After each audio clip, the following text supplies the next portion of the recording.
We always lean on our friends at Illinois Policy for the straight dope on how things work. IllinoisPolicy.org is a site that you should have bookmarked, the place that you visit quite frequently because they populate it with a lot of great news stories that, as an Illinoisan, you need to know. And our friend Adam Schuster's online. He's Director of Budget and Tax Research. Adam, good morning to you. Good morning, Riley. How's everything going this morning? I've been spending the last few days here pouring through the thousands and thousands of pages of legislation that our General Assembly passed through at the last minute this weekend, including, their $45 billion in capital spending and $40.6 billion for the operating budget and a whole slew of new tax and fees to pay for them.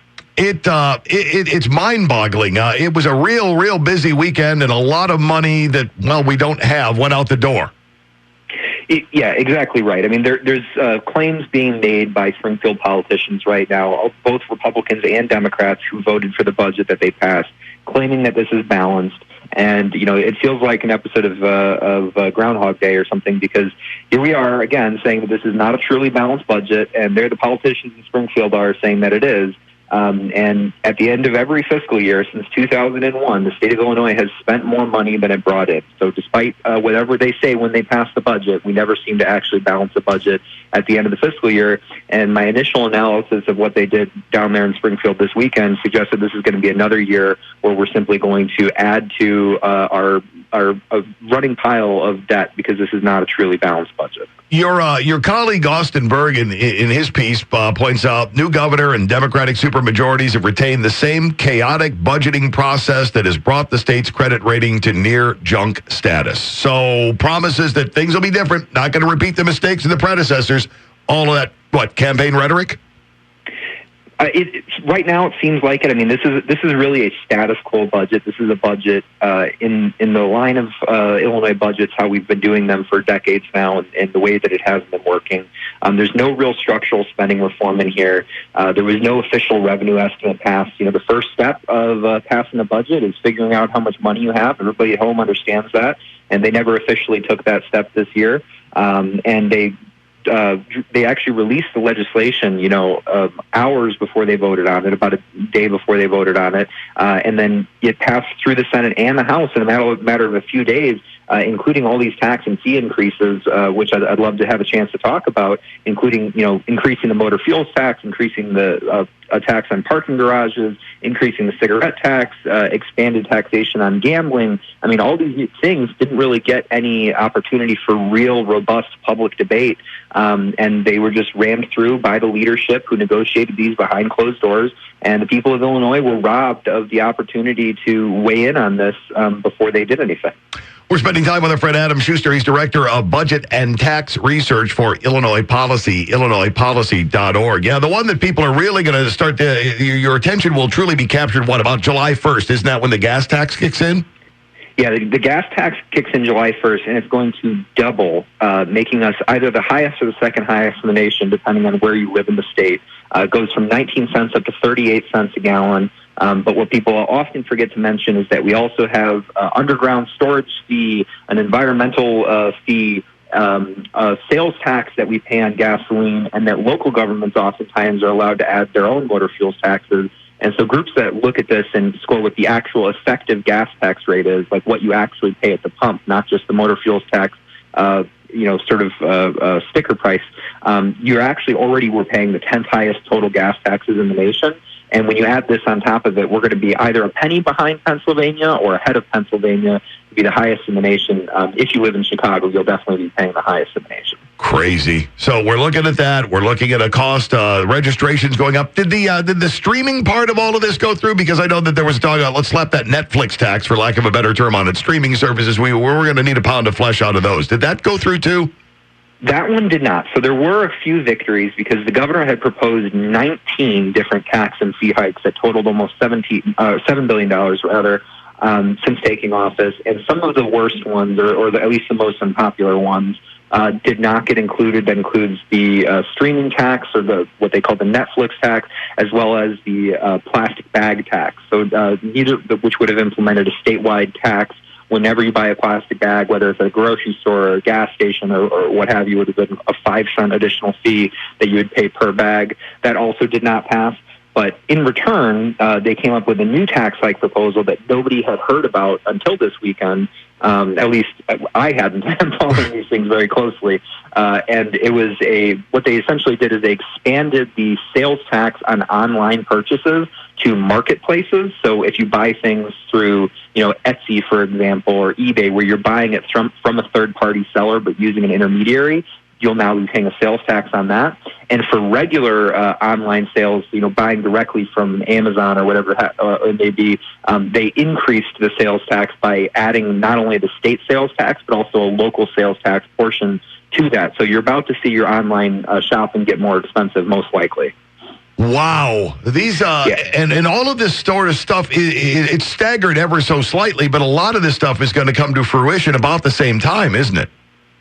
Yeah, I mean, so that one starts January 1st of 2020, and the motor fuels tax starts July 1st. So over the next 6 months or so, you're going to see these tax and fee hikes sort of steadily kick up. And then if you haven't done it already, the next time you go to pay your vehicle registration fee for the year, you're going to see a $50 increase in that. If you smoke, if you smoke cigarettes or if you smoke e-cigarettes, vaping, you're going to see that get more expensive. That one did pass, and we already have one of the highest cigarette taxes in the nation, and now I believe it will be the highest. I have to confirm that. But it makes it very easy for people in Rockford, for example, or anyone who lives near the border to just go over the state line and buy your fuel and your cigarettes and whatever else you might want to get over there. And then the last thing that they did is they added, they expanded gambling in the state, including both legalizing sports betting and authorizing new casinos, including one that will be in Rockford. Right. And whether or not this is the panacea, because I always know whenever you look at the revenue estimates that are initially pitched when a project is pitched, they're far higher than what they end up actually being.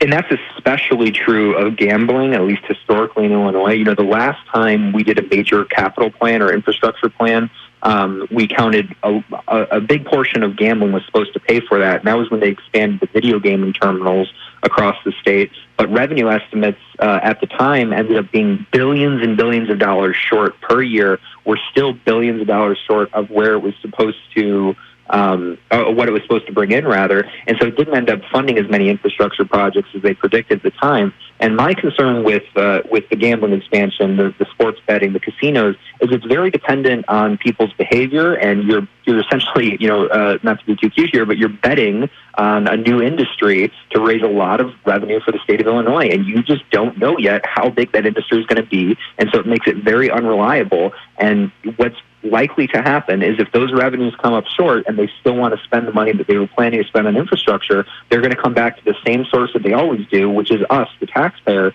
and ask us to pay more, whether that's another motor fuel tax increase or some other creative new way of taking more of our money. And so it's concerning to me that they're banking on $700 million from the gambling expansion. That's a lot of money that they're counting on bringing in, and if it doesn't materialize, things could get worse. And that same sort of thought template can be laid over the recreational marijuana legalization too, can it? Very much so. I mean, you're betting on a new industry once again, and not only that, but there's a concern. I should say at the beginning here, the Institute does not take any position on the legalization of marijuana, pro or against. But when you study it from a fiscal aspect, how it's going to affect the budget, it seems clear to me that they're trying to wring as much money as that bill. There's very high tax rates, very high license fees in there. And so you run the risk that, if you make it too expensive, then the industry doesn't kick up the way that you thought it was, at least the legal industry doesn't, and you might not raise as much money as you thought you would because of the tax rates and the license fee rates being so high.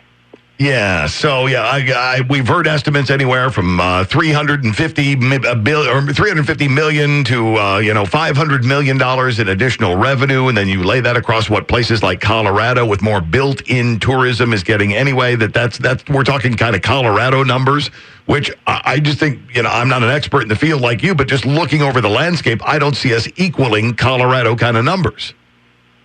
Well, it's very dependent on what exactly happens, but it's kind of a catch-22 here because when you make the tax rate so high, you run the risk of actually shrinking the industry because it's a new industry that you're trying to grow.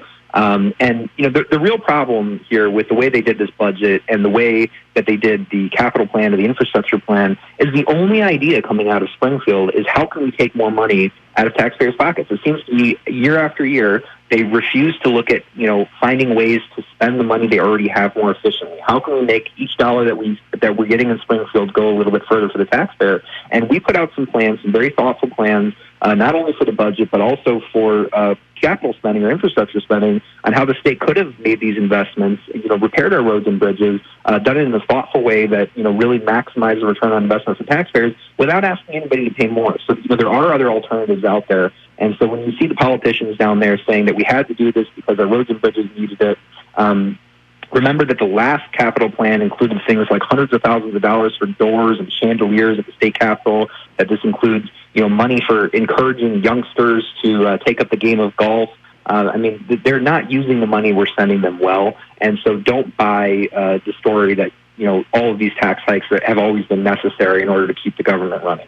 This is why we lean on Illinois policy, and in particular, Adam Schuster, Director of Budget and Tax Research, knows his stuff. The stuff is right there for you to read, and then there's abundance of it on the site as well, illinoispolicy.org. Go and read further in this, and you'll see what we're looking at. Adam, as always, I appreciate the expertise and you taking time out of your day. I look forward to talking to you again real soon. Thank you very much. You have a good day. We appreciate it. Adam Schuster, Illinois Policy.